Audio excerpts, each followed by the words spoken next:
just east of the Canadian Rockies, is a place where people will go faster and fly farther than ever before. The place is Calgary. This Visa commercial, one in a long-running and extremely successful campaign, looks pretty straightforward, right? But if you go, bring your camera and your Visa card. Visa goes after its arch rival, and may the best card win. The Olympics don't take American Express. Visa, it's everywhere you want to be. Well, it turns out there's more to the Everywhere You Want to Be campaign than meets the eye. We won't say what quite yet. That would give away the story. But the point is, Visa's campaign is a textbook case in the fundamentals of smart marketing. And that's what this video is about.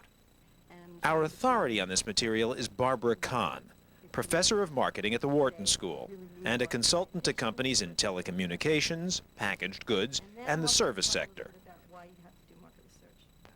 Professor Kahn has looked closely at how consumers make brand purchase choices in competitive environments, and what companies can do to influence those choices in their favor. Marketing is focusing on customer needs. As the world and the business place gets much more competitive, it's more and more important to have a marketing orientation. When the marketplace isn't that competitive, when you're the only one in doing business, then you can focus inwardly, focus on your product, focus on reducing costs. But as more competition comes into the marketplace, it's necessary to have a market orientation or marketing orientation and focus on what your customers need.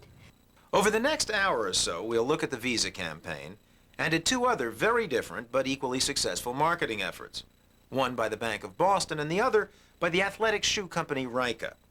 And Professor Kahn will identify the marketing principles that enabled these campaigns to succeed. Then, you'll see how to apply the lessons learned from these cases to your own business. In the first case study, Visa, Professor Kahn will introduce the theory and practice of market segmentation, how you break a universe of prospective customers into subgroups with identifiably different characteristics, and then forge a marketing strategy based on targeting those groups individually. In the second case study, the Bank of Boston, she'll focus on the process by which customers make decisions, on how customer perceptions can influence that process, and on how you may be better able to alter those perceptions. In the third case, Ryka, Professor Kahn will explain what's known as the marketing mix, also known in the trade as the 4 Ps, and will show how a company, even a small company, can use the mix to tailor a marketing strategy to its particular strengths and objectives. And finally, Professor Kahn will take us through the development of a marketing plan that will tie all of the above together. So, on to the first story, the Visa card. Today, of course, the credit card is about as exotic as a $5 bill, more or less taken for granted by just about everyone. But go back a mere 20 years or so, and this was a novelty, a product in its infancy. And that very word, in fact, suggests a first important concept of marketing, the product life cycle. This is the series of different stages through which a product passes over its lifetime. Good marketing will take the product life cycle into account and operate accordingly. And, says Professor Kahn, that's what Visa did. In the 70s, the credit card business was in the introductory stage of the product life cycle. And Visa's role as a marketer was to create awareness for the concept, to try to convince the customer to use a credit card. Later, in the growth stage, Visa focused its marketing efforts on familiarizing the customer with the Visa brand name, trying to get the customer to use the Visa credit card. Later still, in the mature stage of the product life cycle, when the market was more competitive, then Visa focused on its competitive advantages, why the customer should use the Visa card over other competing cards. By the mid-'80s, Professor Kahn says, the credit card was in the mature stage of the product life cycle. Visa was by then the card most widely carried, but there were problems. For one thing, the company was facing tougher competition from MasterCard, for retail business, clothing, and the like. For another, Visa was still largely shut out of the lucrative travel and entertainment category, known in the trade as T&E. Well, in other directions, it's sort of the opposite of where you were going, which is the nostalgia thing. Jan Soderstrom is a senior vice president for marketing at Visa. We knew that the real discretionary spending opportunity and the greater higher ticket item spending opportunity came in travel and entertainment. And it came primarily from a male audience, too. That was the other part of the information we learned, was that we were seen primarily as a female card, which was kind of goes with the territory with the retail orientation. So it was important for us to be seen as more acceptable for men to carry and to use in other spending situations. And because T&E tends to be more discretionary, you have more opportunity for higher ticket items and certainly more room for growth. And more room for profit. Because people tend to pay for this sort of purchase over time, they end up paying more interest to Visa. So Visa decided to go after T&E with a vengeance. Identifying a market segment or niche and then focusing on it is one of Barbara Kahn's keys to good marketing. This process is known as segmentation, and it's where a firm looks at the market and notices that all customers are not the same. And in fact, you can identify distinct clusters who respond to the product or service in a way that is unique to that particular cluster. The segmentation scheme, or the way of dividing up the market, differs by different products and services. Here in Visa's case, they divided up the market on gender, on business versus leisure, and on types of purchases. Other ways to divide up the market can be based on demographics, like income, age, or lifestyles. In business-to-business marketing, markets can be divided up by what the industries do, different industry classification systems, or sizes of the businesses. But in each case, what the marketer is doing is looking at the market and understanding that customers are not all the same. And they're developing a process to divide up that market into distinct groups, each of which is homogeneous to itself, but different from the other groups. Now, a word of caution about segmentation. It only pays off if you then make smart decisions about which segments to target and how to reach them. Some years ago, I had a hand in a television documentary about Levi Strauss in pursuit of new markets with a men's suit. As you'll see in this brief excerpt from the film, they did the segmentation just fine. This is Levi's then director of marketing. We took apart the men's market about 18 months ago and examined 5 basic segments within it. And we really understood what's going on within each one of those 5 segments. The Q3 segment we call the utilitarian jeans customer. This guy is our old familiar Levi's loyalist. He doesn't care much about clothes, and he wears jeans for work and for play. He's a big chunk of the men's apparel market, about 26%. Q4, we call trendy casual. He's basically your John Travolta type. He buys high fashion brands. He loves to be noticed. He may wear jeans to work, but he really comes to life after dark. The Q4 occupies 19% of the market. Q5 customer, we've all seen, is a price shopper. His main concern is the price of his goods. He shops at department stores and discount stores, wherever the bargains are best. And we come to the 2 largest segments of the pie. The Q1, our mainstream traditionalist.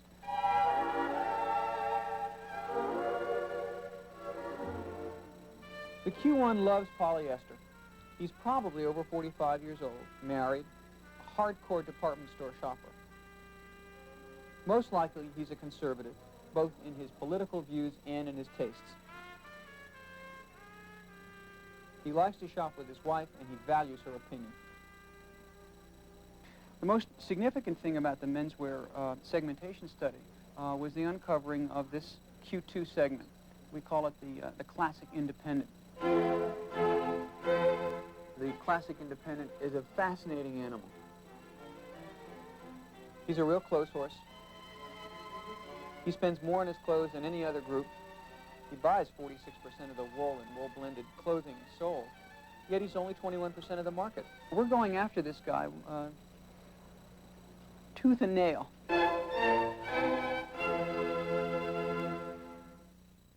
Alas, this particular chapter in the Levi's story began better than it ended, as the company proved more adept at analyzing the market than at picking the right segments to pursue.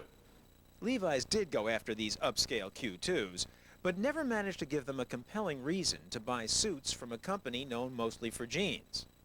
The lesson, Barbara Kahn suggests, is that it's one thing to divide a market and quite another to conquer it. The way you make the decision as to which segment to target is based on a few criteria. First, what's an attractive segment? Where do you think there's going to be growth potential? Where is there a lot of potential profitability? Second of all, what's the competition doing with regard to this particular segment? And third, how do the needs of this segment fit with your company's strengths? The competition in the T&E niche was American Express, which had a clear advantage as a high prestige card. To reduce that advantage, Visa would have to change the way people felt about its card. It's an interesting thing to think about how to change customers' attitudes or how to change customers' mind about your product. There's three ways to do it.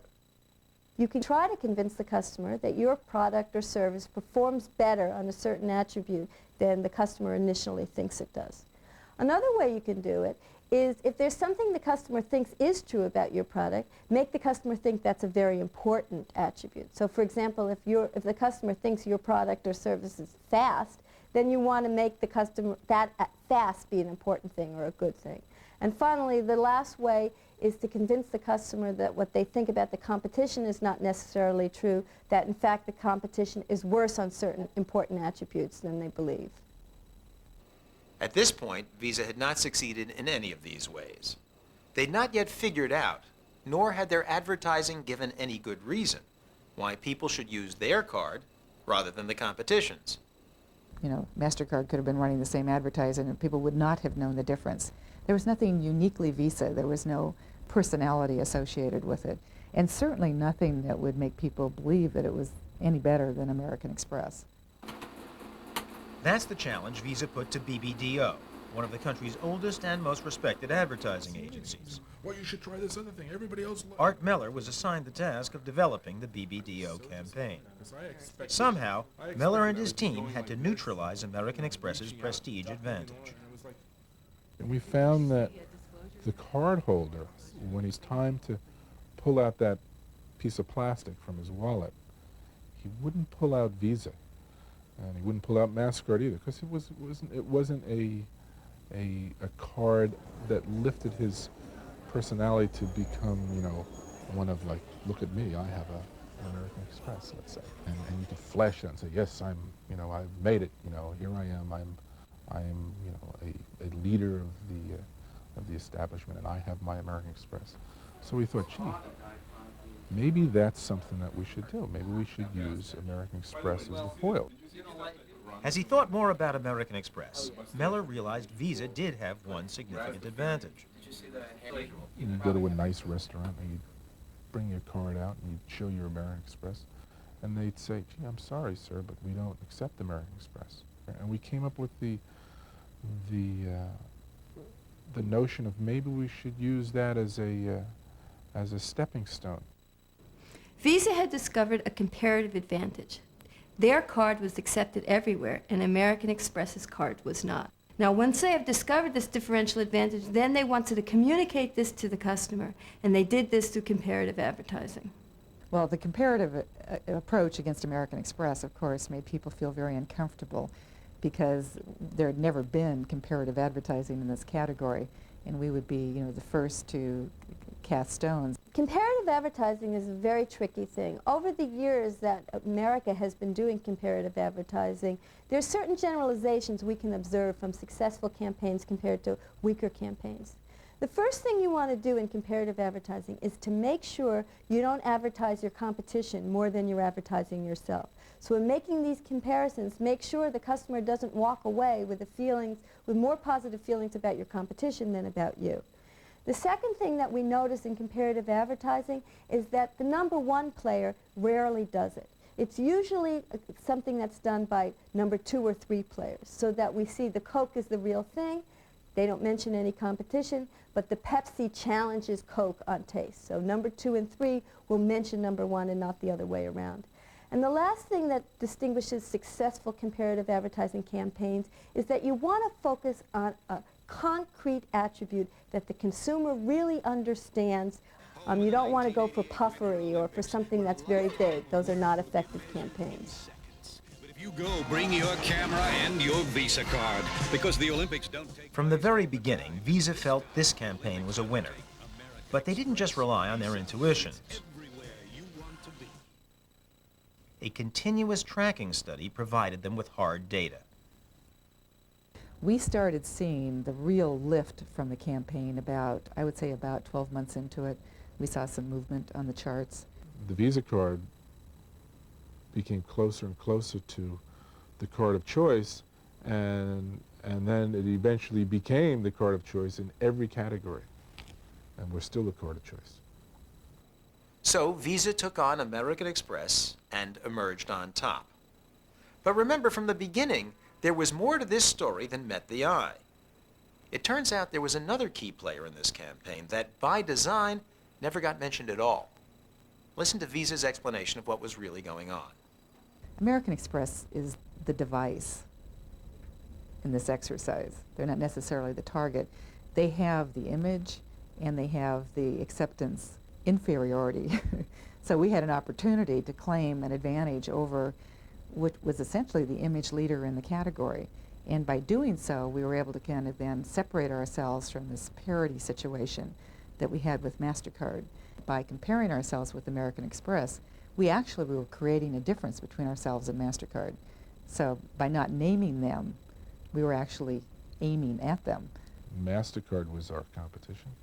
And by just ignoring them and going after the high ground and going after American Express, we really became the big leader between Visa and MasterCard. And as I said, we were starting to get close. Visa was always bigger than MasterCard, but then we just blew them out of the gate.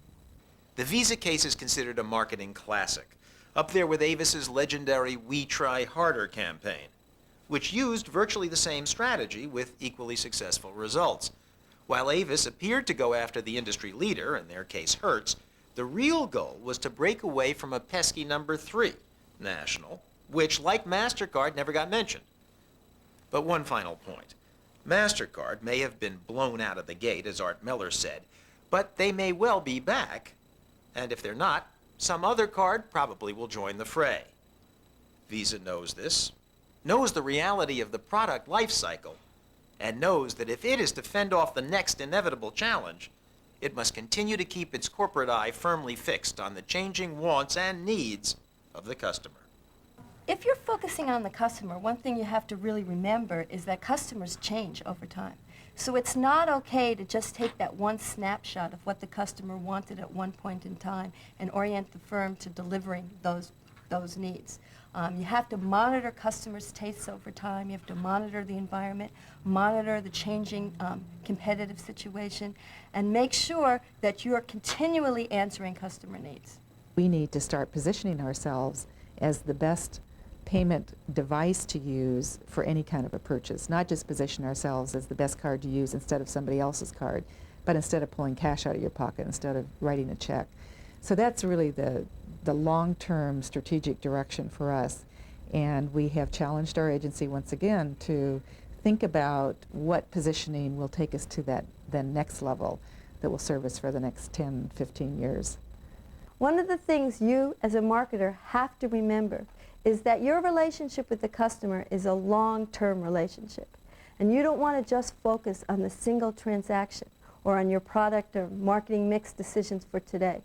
The environment is constantly changing, customer needs are constantly changing, and so you have to think today about the products that you'll be developing in the future. You have to focus on the customer's needs in the future. You want to forecast trends in the environment and changes that may be occurring so that you're prepared for the future. You want to try to ensure long-term customer satisfaction. So ends case number 1. The lessons? Well, first, customers are not all alike. Smart marketing recognizes this and proceeds accordingly. Second, the relationship between product and customer changes over time, and you'd best know where you are in the product life cycle.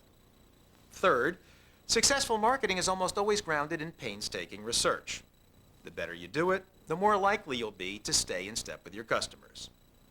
And with that, it's on to case number 2, which is about the process by which customers, or in this case potential customers, make their decisions, and the ways in which you may be able to influence that process. The protagonist here is the Bank of Boston, one of the country's most venerable financial institutions. Our theme is the necessity of seeing your business as it's perceived by others. One of the things that marketers forget sometimes is that the customer does not perceive the product or the service in the same way that the marketer does. The marketer's been in the business for a long time, and so they've gained a lot of expertise and knowledge, and they regard the business in a different way than the customer does. This phenomenon is known as the curse of knowledge. And I face it as a teacher sometimes. I forget what it's like to not know what I know. And in order to explain something to a student, I have to take the student's perspective and understand what they know and what they don't know in order to get the point across. The marketer faces the same situation. They have to understand where the customer is coming from and then direct their marketing appeals based on the customer's perceptions, not on their own perceptions. A little background. In the wake of a severe recession, New England's economy in the early 1990s was seriously stalled, and the banking industry seemed unwilling or unable to do much to get it going again. Bankers, burned by bad loans in the past, especially in real estate, were reluctant to make the same mistakes again. Borrowers, sensing that reluctance, had given up almost entirely. The region had been devastated psychologically and economically, and it was taking a long time to feel as though we had even hit bottom, never mind turn the corner. 100 banks in New England had collapsed, including our second largest bank, Bank of New England, $25 billion bank. Those who were still left standing weren't lending because the regulators were all over them and they were trying to preserve their capital, and they were shedding loans and not allowed to or encouraged to or wanting to make any more loans.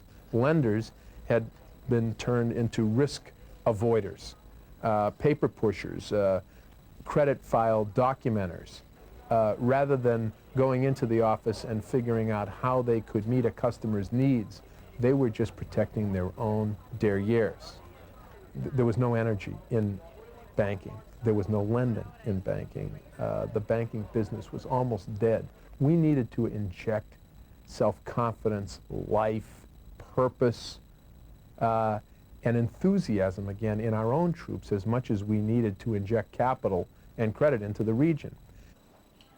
Contrary to perceptions, Bank of Boston did want to increase its loan business. The only way to make that happen was somehow to break through the consumer's discouragement. But, says Professor Kahn, that's not always easy to do. Perceptions are very difficult to change because customers tend to take in information that support what they already believe. So Bank of Boston had to do something very splashy to get the customer's attention. As he prepared a small ad announcing that the bank had raised $150 million in new capital, Ira Jackson had an idea. He asked his loan officers how much more lending that money was going to make possible.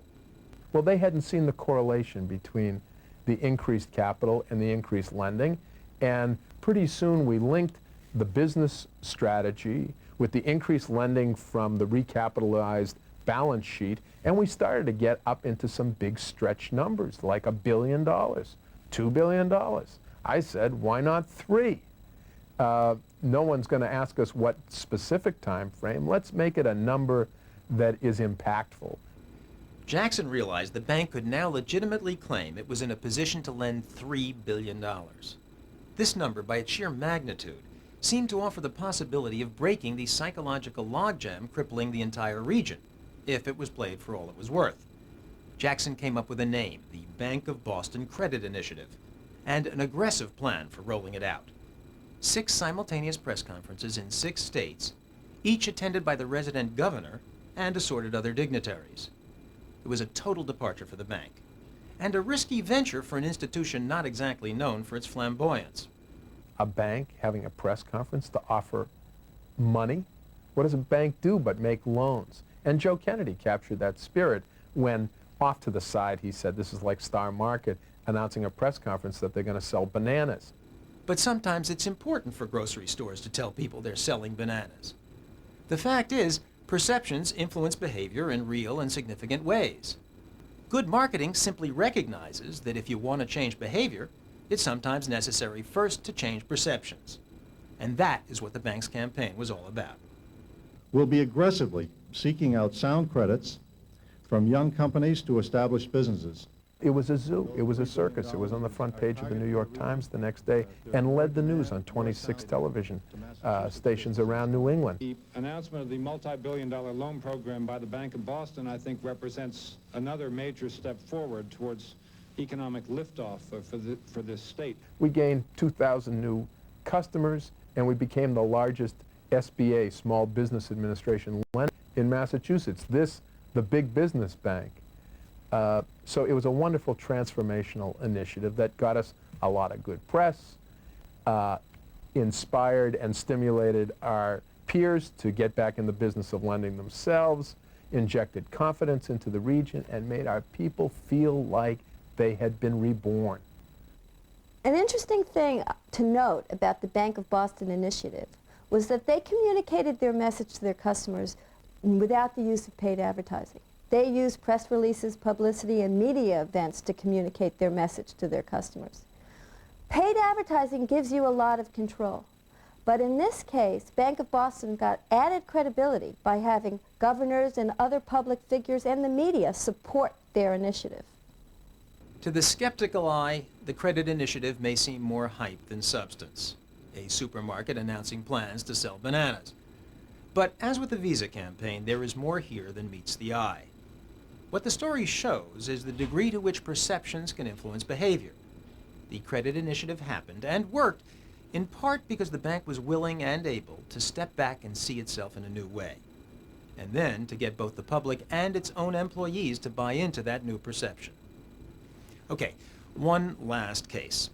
It's about a much smaller business, and it begins here at the Atlanta Super Show, where thousands of sporting goods manufacturers gather once a year to strut their stuff and battle it out over market share. Among them is Rika, a small company specializing in aerobic shoes for women. In an industry dominated by giants, Rika has to rely on ingenuity and resourcefulness rather than deep pockets to survive. Now, marketing fundamentals play no less important a role for a small company like Rika than they do for the big guys. With Barbara Kahn's help, we'll see how Rika has used what's known in the trade as the marketing mix to secure a niche in a crowded and competitive marketplace. Women are not an afterthought, they're our only thought. Personal experience is what motivated Rika founder and CEO Sherry Poe to go into the shoe business, as she explains to a TV reporter back at company headquarters. I was wearing these shoes that were not protecting me, and I went out to try to find a really good pair of aerobic shoes, and I couldn't find any. Couldn't believe it. And I did start doing a lot of research, and what I realized was that these big manufacturers were taking a men's last or a foot form and sizing it down to fit a woman's foot. Well, that doesn't work because our bodies are different. So I got really frustrated and I got really curious, and I said, wait a minute, I guess I'll have to make a shoe for myself. So that's how I got started. What Sherry Poe had was a concept.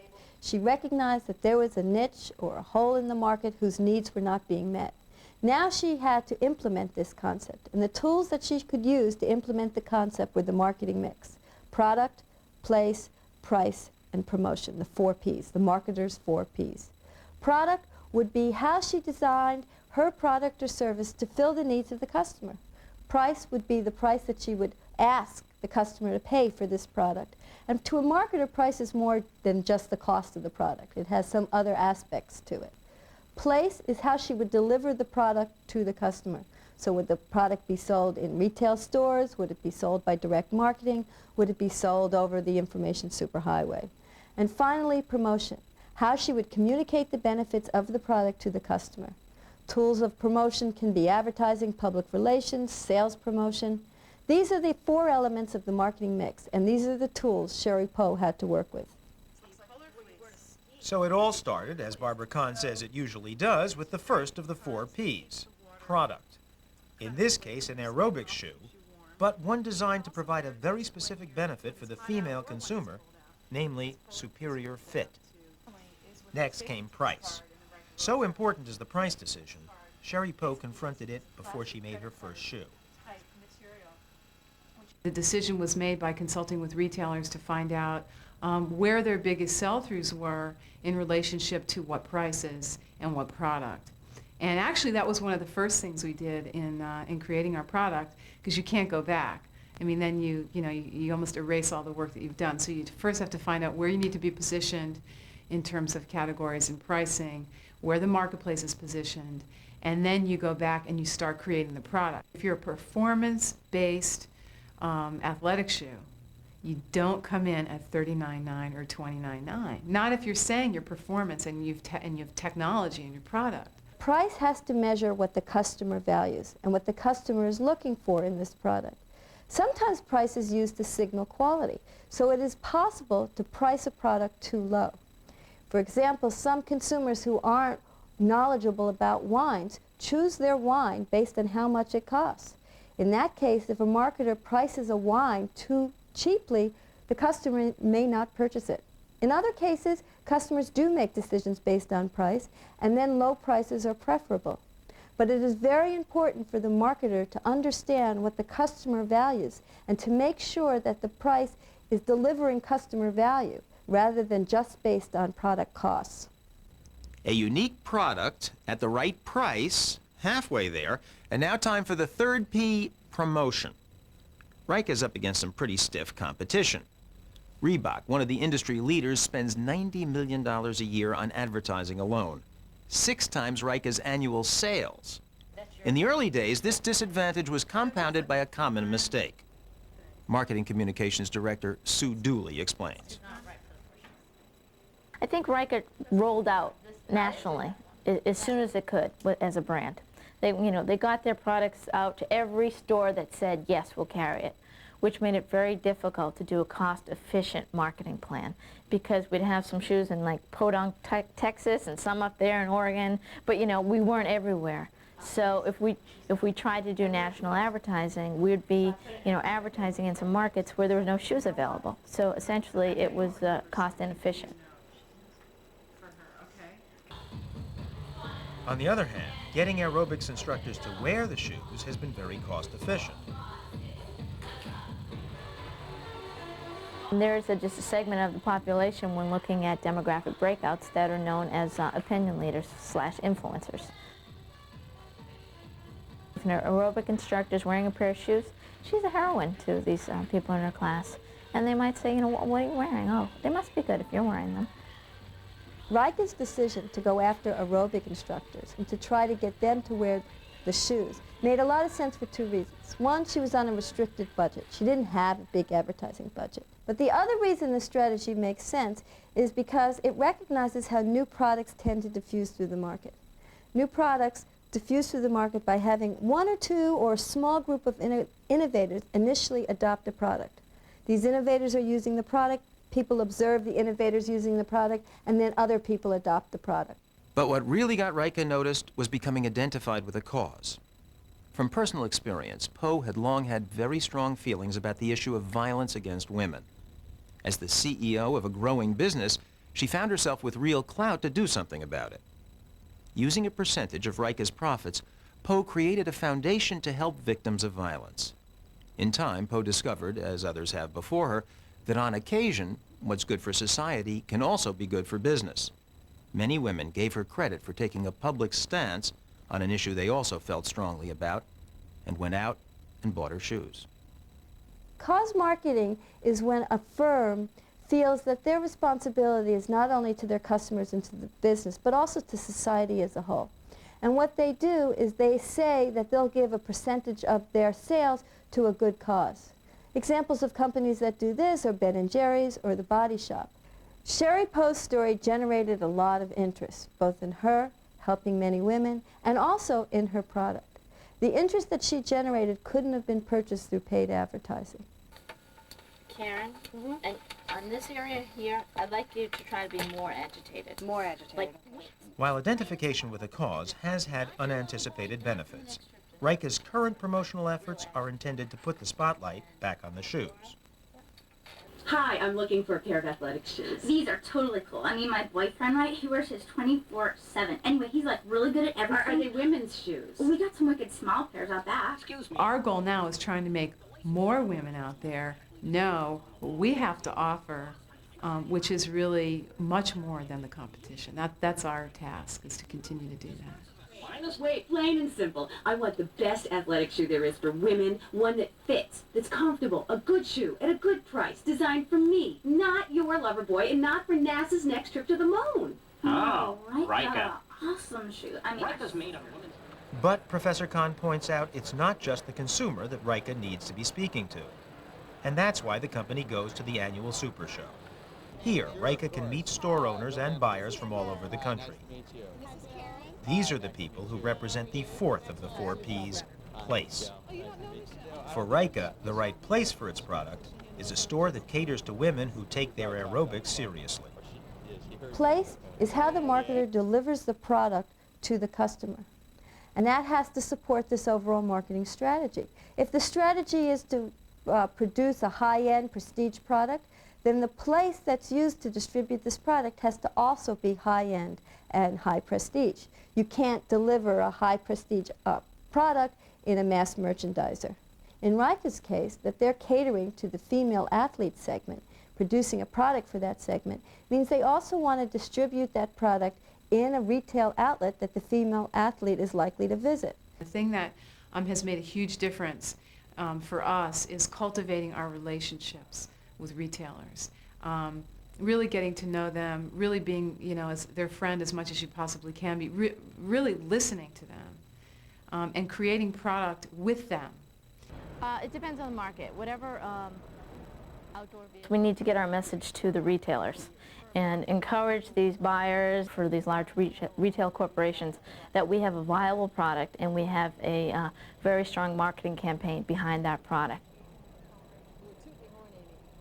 Trade shows are very important for consumer industries, for industrial industries, for some service industries, because this is the way you get the trade to learn about your product, and frequently it's the trade that's going to present your product to the consumer.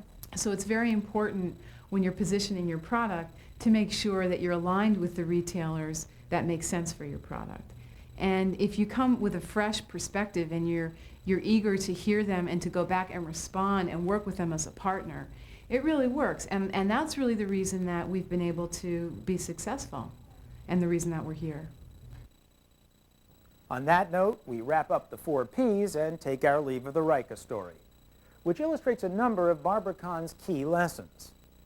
First, effective marketing recognizes that the only real constant is change, and you had best adapt accordingly. Second, what works for a startup business won't necessarily work to sustain a company through later stages of growth. Third, devising a strategy is one thing. Applying it successfully in the real world is often quite another.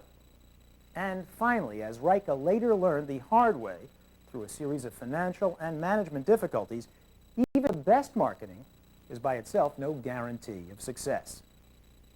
Still, if it's a mistake to overestimate what marketing can do, the larger lesson we learn from Visa, Bank of Boston, and Rika as well is that in a competitive business environment, sound marketing can and often does make a crucial difference. We'll close on that thought. For those of you wondering how to put your marketing strategy in the context of a larger business plan, Barbara Kahn's explanation, tied to the accompanying study guide, is just ahead. For the Wharton School, I'm Paul Salman.